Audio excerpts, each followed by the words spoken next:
ya estamos aquí en vivo con Cristian Arias. Él es integrante de Marcha Patriótica Colombia. Muy buenas tardes, Cristian. Muchas gracias por venir hasta aquí, hasta la radio. No, buenas tardes y muchas gracias a ustedes, como siempre, por la invitación. Bueno, antes de comenzar propiamente con Cristian, vamos a decir algo que tiene que ver con las repercusiones del programa anterior. Nosotros sabíamos que se iba a despertar un fuerte interés por la gente que nos escucha y aquellos que nos escuchan en el vivo y los que después nos van escuchando a través de la semana. Y la verdad, sinceramente estamos muy contentos con la devolución que hemos tenido. Simplemente lo que nosotros hemos hecho es traerlo a Sebastián Schultz aquí a nuestro estudio. El mérito es todo de él. Nosotros simplemente lo conocemos, sabemos de su trabajo permanente además, porque no es una cosa estática lo que él hace. Así que le agradecemos públicamente a Sebastián y a todos aquellos que de una manera o de otra nos hicieron conocer su opinión sobre lo que él nos contó sobre la realidad de China y toda su estrategia desplegada a través del mundo. Pero bueno, ahora estamos con Colombia, que también está dando sorpresas a nivel mundial, para algunos, para otros era lo que se esperaba. Cristian. Bueno, sí, está ciertamente dando buenas sorpresas en el campo progresista y democrático latinoamericano, porque, bueno, ya hemos hablado anteriormente, Petro viene asumiendo un papel de cierto liderazgo en la región, poniendo ciertos temas en agenda, como el tema de la crisis climática y las soluciones que desde la periferia se pueden encarar frente a este problema, buscando resolver problemas que tienen también los países de nuestro continente. Por ejemplo, la mayoría de nuestros países tienen una alta dependencia financiera, es decir, tienen altos niveles de endeudamiento externo. Y Petro ha propuesto, por ejemplo, hacer bonos o canjes de deuda por la protección de la Amazonía, que es un pulmón del planeta. Entonces, en ese sentido, me parece que Petro viene insistiendo en poner nuevos temas o poner temas que no se estaban tratando de poner en esa agenda de manera, me parece a mí, audaz y arriesgada. Otro tema puede ser, por ejemplo, el del narcotráfico, ¿no? Porque ha sido un tema espinoso durante varias décadas en nuestro continente, sobre todo en la parte norte de Sudamérica, y que hoy lo vivimos mucho más palpable también en el cono sur, ¿no? Yo creo que estos días nos abren un poco nos llaman un poco a ese debate, y no solamente al problema del narcotráfico, sino a los abordajes geopolíticos que tiene eso, ¿no? Y los abordajes en materia de seguridad, que hay que tener mucho cuidado en no transgredir líneas muy sensibles y llegar incluso a repetir errores como a los que nos condujo la guerra contra las drogas, que fue como la orientación de Estados Unidos desde las últimas 3 décadas. Entonces me parece que enfrentar a ese tipo de posiciones, de políticas y de sentido comunes que se han creado también en la mayoría de los gobiernos que nos han precedido en este continente, es parte del cambio que ha sido la gran apuesta, y como que es si se quiere, el eslogan que tiene que hacerse hecho, que tiene que hacerse carne en la política colombiana y ojalá también latinoamericana, porque la aspiración de esto, y pienso yo, es que se pueda jugar también en un plano de integración regional toda esta agenda política y geopolítica. Sí. Indudablemente un caso interesante de integración es esta propuesta con Brasil y Argentina, a la que quiere sumarse Chile también, de tratar de superar los problemas de la inflación, que son los más serios en este momento, y de esa manera hacerlo además entre AMLO y Petro, creo que son los dos líderes de este proyecto. Además, aunque Lula está en él, pero tiene una cantidad tan enorme de problemas en su recién asumida presidencia, que creo que le está dejando un poco el liderazgo tanto a Petro como a AMLO.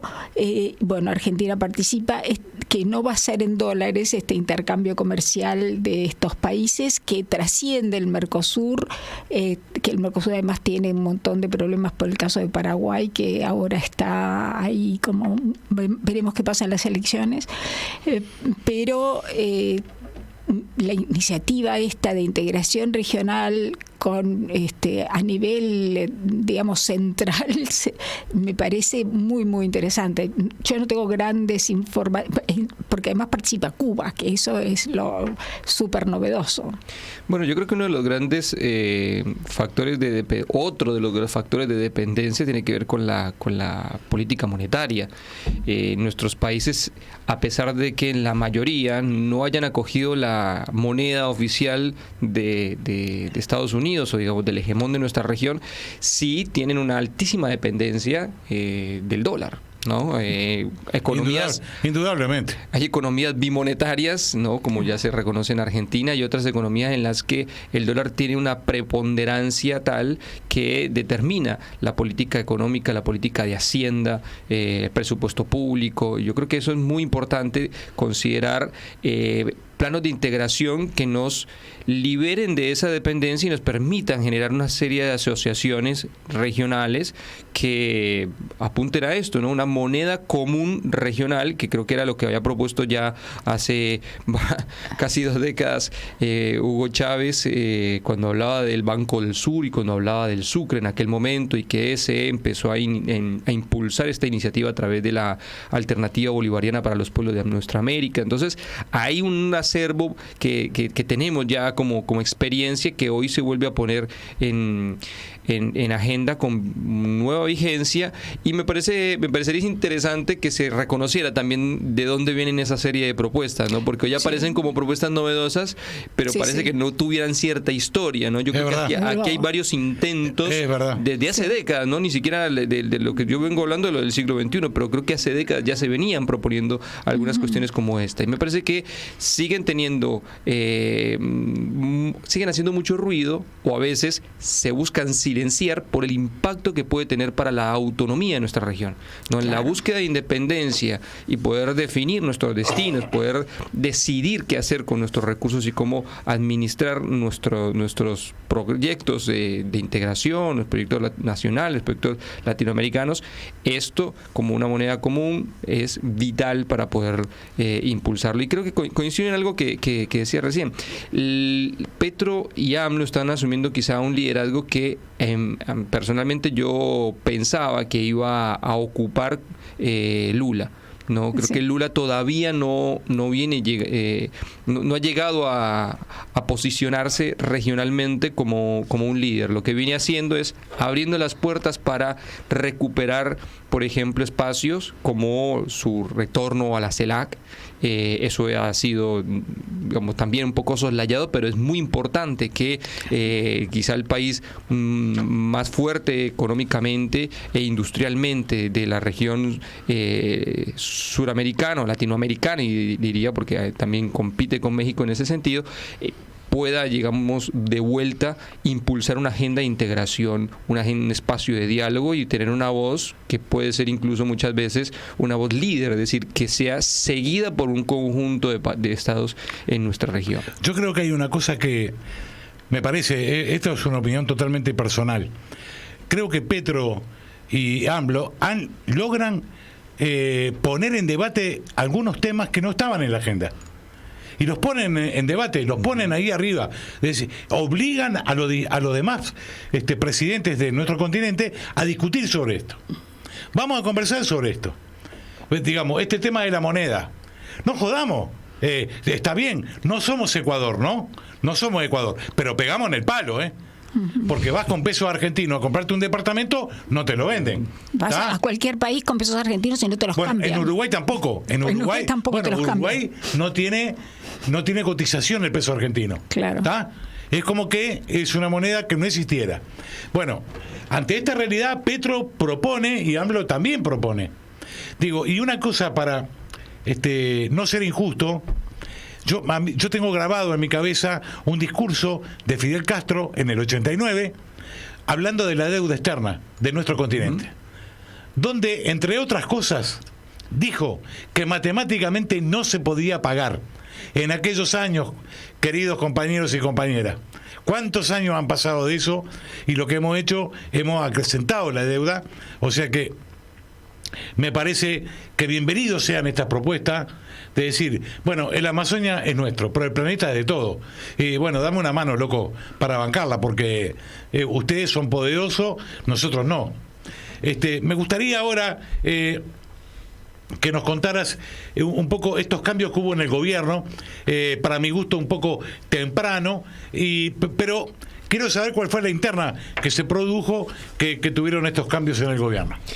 Bueno, durante los primeros meses, digamos 3 meses del gobierno de Gustavo Petro, del pacto histórico en general, la misma prensa fue un poco condescendiente, los sectores de poder, digamos, mostraron cierta favorabilidad al nuevo gobierno y a las ideas de cambio que traía. Ese impulso, digamos, se vio en que había un ambiente de expectativa, ¿no? Hasta diciembre, donde todavía incluso el gobierno navegaba con las cartas de su predecesor, ¿no? Porque no tenía un presupuesto público para poder ejecutar y seguía, digámoslo, arrastrando lo que quedaba, ¿no? El fondo de la olla, como dicen a veces, rascando el fondo de la olla. Llegó a diciembre para, con un nuevo presupuesto, poder empezar a ejecutar sus propias políticas. Bueno, durante ese tiempo, digamos, hubo una suerte de condescendencia, diría yo, y que se empezó a romper inmediatamente. Petro avanzó con el ciclo de reformas. ¿Por qué digo un ciclo? Porque Petro arrancó con la reforma tributaria, pasó al presupuesto general de la Nación y ahora arrancó con la reforma a la salud. Y eso toca intereses no solamente en el plano social, digamos, en el plano de poder garantizar que sea un derecho y no un servicio, es decir, no es una mercancía la salud.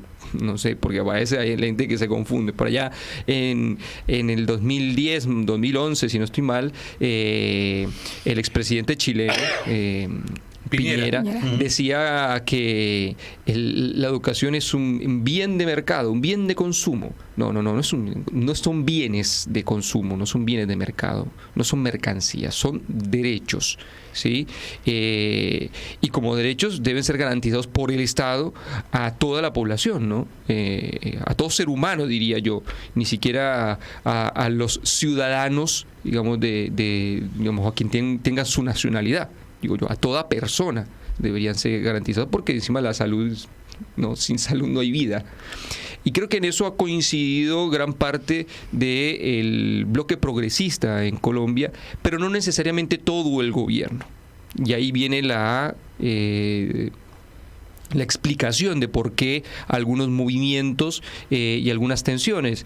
Esos sectores, digamos, que han estado criticando la reforma a la salud, también han encontrado eco muy fuerte en los medios de información, ¿no? Los grandes medios de información, y eso generó, por supuesto, un clima de tensión interna en el gobierno. Lo que hizo Petro fue básicamente reordenar, me parece, reordenar el tablero para poder seguir al frente con algo que él ha considerado una de sus líneas irrenunciables. En la reforma de la salud hay algo que es muy polémico en el país y se llama la reforma a las EPS, a las empresas prestadoras de salud, promotoras de salud. Porque ahí hay dos figuras, ¿no? Es un sistema básicamente de intermediación, ¿no? Uno tiene una afiliación a un sistema de seguridad social y de salud, pero no es el Estado o no es el centro de salud que, digámoslo, uno tiene como afiliación, sino uno tiene una especie de empresa que es la que provee los servicios y garantiza la administración para que a mí me den una orden y me puedan atender en tal lugar. Eso es lo que quiere terminar el Estado actualmente, ¿no? Eso es lo que quiere terminar este gobierno, para que el Estado no siga derrochando fondos en empresas privadas que terminan después descapitalizadas, endeudadas y rematadas, nuevamente salvadas por el Estado. Algo que ustedes pueden recorrer en la prensa y van a encontrar que hay no menos de 7 quiebras en los últimos 10 años de grandes empresas, y son gastos monumentales del Estado, porque es un dinero que se pierde en ese interín, y la gente no tiene la cobertura. Lo que se dice en Colombia es que con la reforma a la Ley 100 de 1993, reforma que impulsó el expresidente y entonces senador Álvaro Uribe Vélez, por eso tanto a defensa de los neoliberales a esta ley, dice que se busca garantizar la cobertura total, ¿no? Tiene que haber una cobertura para todos y todas, ¿no? Eso todavía no se logró. Por más de que se digan números, en los hechos la gente no lo tiene. En los sectores rurales uno se encuentra que no se alcanza a cubrir los centros hospitalarios, y tampoco la calidad de servicio para todas las personas, ¿no? Incluso tuve que vivir personalmente, digámoslo, en términos familiares, esas mismas carencias y esas diferenciaciones, ¿no?, en los sectores rurales con los sectores urbanos. Entonces, reformar eso y hacer que el Estado financie directamente los centros de salud y sea el que garantice a su vez la prestación de los servicios, es lo que tiene enervada a la clase dominante hoy en Colombia, y por eso esta remoción. Puntualmente, la más sonada de esas remociones fue la del ministro de Educación, que había sido el ministro de Salud de Juan Manuel Santos, ¿no?, Alejandro Gaviria, claro, que era el que más había defendido el sistema actual, ¿no?, y que se había opuesto a la reforma de la ministra Carolina Corcho. Estábamos hablando de la reforma a la salud, ¿no? Es una caja importante, pero también una cuestión cultural, porque no solamente es dinero, es una cuestión cultural. Porque en estos países, en los nuestros, la salud no es para todo el mundo igual. Y ténganlo bien presente. Tenés platita, podés ir a ser atendido en un lugar 5 estrellas, ¿no? Tenés tele, wifi, el servicio de hotelería es 5 estrellas. Ahora no lo tenés, vas a un hospital público y vas a compartir con 7 u 8 de tus queridos hermanos, compatriotas, una habitación, que lo más seguro que no tenga tele, ¿sí? Que te tengan que llevar la comida y esas cosas. Así que no es menor la discusión que está dando Gustavo Petro en Colombia. Sí, por supuesto, y me parece que lo que está haciendo es en los hechos, poner en discusión el neoliberalismo. Creo que es algo que venía sucediendo en la movilización social, que sucedió un poco en la campaña y que fue un movilizador muy importante, ¿no? Ante la crisis del neoliberalismo, proponer una alternativa.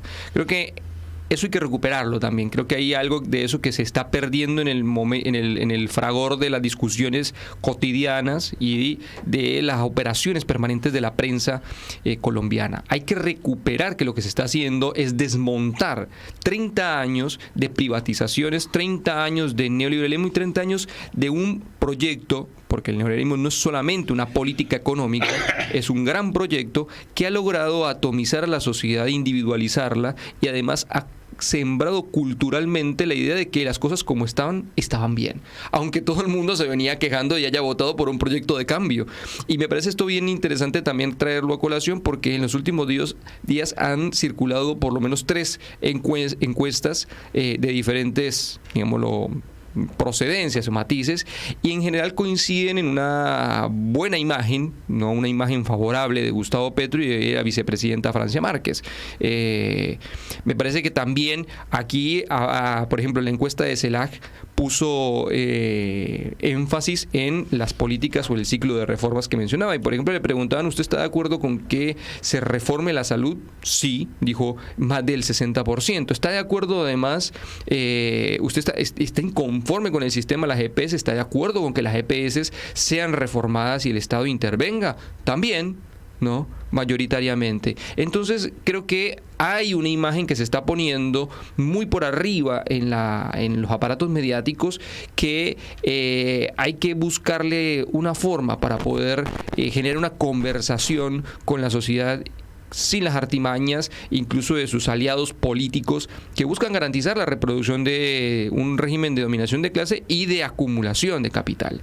Porque cuando hablamos del exministro Alejandro Gaviria, que en mi modo de ver siempre fue un troyano dentro del gobierno, y siguen habiéndolos, ¿no? Me parece, por ahí hay uno que salió a decir hace un par de semanas, yo soy más de Santos que de Petro, ¿no? Y creo que nos da cuenta, lo vi, claro. es verdad. nos da cuenta de cuáles son las tensiones internas, y yo creo que después podemos hablar un poquito de eso, pero cuando hablamos de un personaje como Alejandro Gaviria, estamos hablando de un defensor a ultranza, de un modelo económico que es el que ha llevado al país a estas condiciones, ¿no? A las condiciones de pauperización, a las condiciones de pérdida de derechos y de mercantilización de derechos como el de la salud, donde todo el mundo termina criticando el sistema, por ejemplo, de las famosas EPS en Colombia, pero ninguno se atreve a reformarlo de fondo, de manera radical. Y creo que esa apuesta hay que seguirla defendiendo y hay que seguir informando, sobre todo a la población colombiana, que sus derechos están en juego acá, ¿no? Este es un punto en el que es posible ganar derechos o seguir perdiéndolos, ¿no? O manteniendo al margen, por ejemplo, en el caso de la agenda de salud. Después va a venir además, porque ya se está trabajando en ello, una reforma laboral, ¿no? Detrás de la reforma laboral también se está discutiendo, por ejemplo, una reforma previsional, es decir, una reforma que garantice el acceso a la jubilación a, digamos, el 80% de los colombianos y las colombianas que tienen edad jubilatoria y no pueden acceder a una pensión o una jubilación. Entonces, estos son los temas importantes que van a transcurrir, sobre todo en el año 2023, y que va a ser un año de enormes tensiones porque además y de dificultades, porque además en octubre se vienen elecciones de alcaldes, gobernadores, juntas de acción comunal, consejos, etcétera. Entonces, eso hace también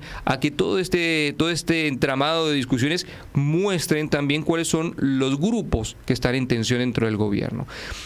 Yo he venido caracterizando desde el año pasado que el pacto histórico es un frente heterogéneo, ¿no? Y que sobre todo la composición del gobierno que logró Petro para garantizar la permanencia en el gobierno e intentar cumplir su programa, buscó incorporar sectores que no necesariamente son progresistas, es decir, incorporó sectores del liberalismo, sectores del santismo, digámoslo, como dirían acá, recauchutado, ¿no? un santismo ahí medio disfrazado, ¿no? Yo creo que de ahí viene incluso este ministro que acaba de salir despedido, y hay alianzas con otros grupos, con otros partidos que no necesariamente han compartido, digamos, lo compartían en campaña el programa del pacto histórico. Y creo que esas tensiones, ¿no? Esos compartimentos que hoy se experimentan en el Estado, en el gobierno colombiano, están, digámoslo, puestos en disputa, ¿no? Van a empezar a abrirse, van a empezar a esclarecerse. Hay que estar preparados y preparadas y hay que leer bien cuál es el camino a seguir en medio de toda esta disputa, porque me parece que ahí hay algo claro, ¿no? Exactamente. Hay intereses contrapuestos. Profesora. Sí, sin duda el tema al que está abocado Petro es lo mismo que le está pasando a Lula. De hecho, en Brasil, Petro por lo menos ha tenido un año de gobierno con un mal, digamos, presupuesto, pero un año que le ha permitido hacer avances superlativos. Es clarísimo que esta Colombia no es la misma Colombia que la del 2021 ni la del 2020 y menos todavía la de Uribe, ¿no? Porque si bien Duque era el hijo directo de Uribe, yo creo que Uribe era todavía peor si eso fuera posible. Pero hay un tema fundamental que planteó Petro desde el principio y que creo que le va a llevar mucho más tiempo desarrollarlo. Si bien el hecho de la redistribución del ingreso ya dio un paso gigante, lo otro que había planteado Petro, que es el tema de la reforma agraria, eso creo que en la realidad colombiana le va a costar más trabajo todavía. No sé lo que tú pensás de eso. Bueno, yo pienso que esas son las grandes disputas, ¿no? Esas han sido las grandes disputas de las últimas décadas. Y creo que, para ser franco, hay un modelo liberal, ¿no? Digamos, el modelo histórico del Partido Liberal y de sus élites, ¿no? De los sectores populares que también elaboraron un proyecto popular, así sea, digamos, de tendencia socialdemócrata, está poniéndose en disputa, y esa disputa tiene que ver con de qué manera se puede hacer una reforma agraria en Colombia. Si bien la ministra de Agricultura ha respaldado esta idea, por ejemplo, de la compra de tierras a ganaderos, ese acuerdo que se hizo hace unos meses, muy tempranamente asumió el gobierno, detrás de eso está la pequeña propiedad agrícola y la industrialización de un sector de la agricultura. Pero creo que hay otra serie de instrumentos y otra serie de sujetos sociales que intervienen en un proceso de reforma agraria, por ejemplo. Y creo que ahí hay una disputa interesante, porque ahí también se está trabajando en el reconocimiento de las zonas de reserva campesina, ¿no? Un proyecto que surgió o se materializó más concretamente en la década de los 90 y que fue caminando, ¿no?, con los movimientos campesinos, con las organizaciones agrarias, hacia una idea de reforma agraria democrática, donde la propiedad no sea necesariamente individual, sino que pueda ser también colectiva. Entonces se crean territorios y comunidades enteras en pro de un proceso de proyectos productivos, de proyectos de vida en las regiones donde más, digamos, se llevó a cabo el proyecto contrainsurgente. Como los Sin Tierra en Brasil. Algo similar, y yo diría incluso respaldado por una institucionalidad que ya ha sido creada. Entonces, por ejemplo, hay un viceministro de Agricultura que trabaja específicamente en el tema, de la reconocimiento de las de reserva campesina. Sí, nos quedan poquitos minutos. Yo lo veo más como las comunas chavistas que como no sé, lo que tú pensás. Este proyecto de reforma agraria, que en Venezuela también fue ahora frisado por todos los problemas, digamos, del cerco político a Venezuela, pero la idea de Chávez de las comunas era, es decir, las misiones y las comunas, es un poco más parecido al proyecto de Petro, que me parece súper interesante. Lo que yo nunca entendí es lo del Partido Liberal, porque el Partido Liberal es Samper, es Uribe, es Duque, es Santos, todo el mundo es del Partido. No me lleven a poner ejemplos, por favor. Me comprometo. Claro, entonces, es un compromiso, ¿no? Me parece es medio difícil de entender. Bueno, pasa lo mismo en el partido. El próximo martes lo vamos a decir nosotros. Los partidos de México, yo creo que te pueden dar una pista de eso, ¿no? Sí, totalmente. La institucionalización de la política a partir de eso. Sí, lo que fue el PRI, claro, se fue transformando. Los últimos 20 años del PRI mexicano son ejemplo para el mundo, ¿no? Claro. Pero sobre todo para nosotros. Claro. Guarda, estoy hablando de la Argentina concretamente, ¿no? Claro. Estoy hablando de la Argentina concretamente.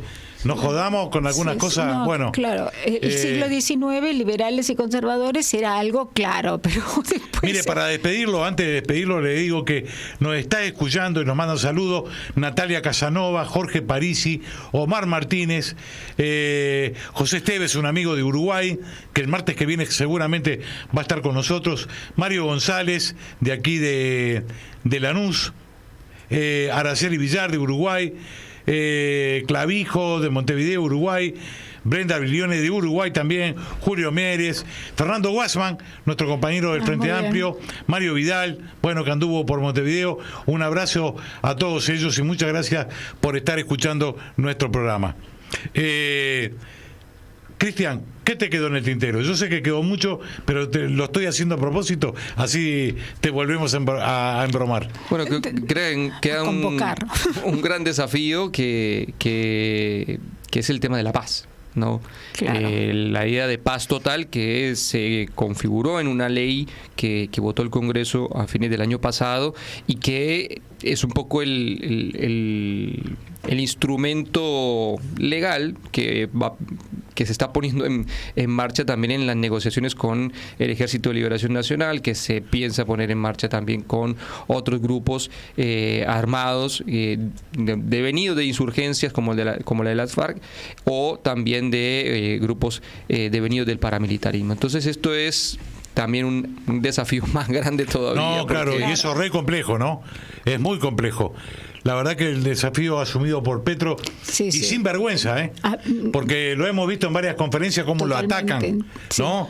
La prensa internacional sobre todo. Sí, claro. Yo lo que percibo frente a eso, como para dar un spoiler a lo que seguramente hablemos en alguna otra oportunidad, es que no se ha logrado poner como en la agenda mediática el tema de los temas o el acuerdo, el diálogo de paz. Creo que algo que logró en su momento las FARC fue destrabar ese bloqueo, esos muros de contención que le quiso imponer el gobierno Santos, ¿no? Ese hermetismo sobre el cual se iba a dialogar, y encontrar una estrategia en la cual se fueron metiendo los movimientos sociales, se fue hablando en el continente, se fue hablando en el mundo de cuáles eran los componentes de una serie de reformas para garantizar la paz con justicia social. Creo que eso sería muy importante volver a traerlo a colación, porque es una forma también indirectamente de volver de reforzar o de fortalecer esta agenda de reformas sociales que se están impulsando desde el gobierno del Pacto Histórico. Bueno, muchas gracias, Cristian, por haber venido hasta aquí, hasta Radio Con Aguante. Como siempre, ya nos dijiste que el estudio estaba lindo. Claro, bueno, Cristian es un nacido concurrente a Voz Patria. Ya hace unos cuantos años que nos conocemos. Es verdad. Ya venimos de la época de fogón en fogón en Radiográfica. Claro, sí. Los sábados a la tarde ahí. Así que somos agradecidos por tu presencia. Muchas gracias. No, a ustedes siempre es grato encontrarnos aquí en el estudio.